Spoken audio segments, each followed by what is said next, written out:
मी doctor Qadri, मी कादरी हॉस्पिटलमध्ये consultant orthopaedic surgeon आहे.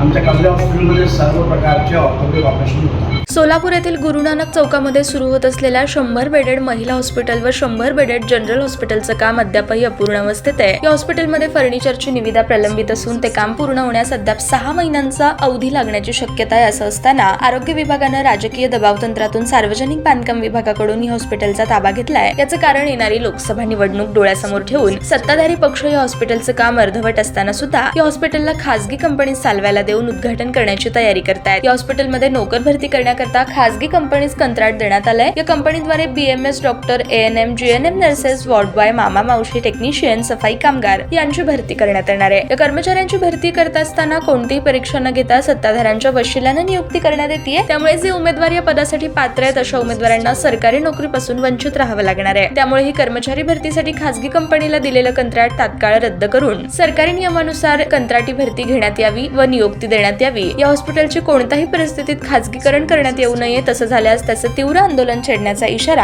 आमदार प्रणिती शिंदे यांनी दिलाय. ताज्या बातम्या पाहण्यासाठी प्राईम महाराष्ट्र न्यूज चॅनलला सबस्क्राईब करा.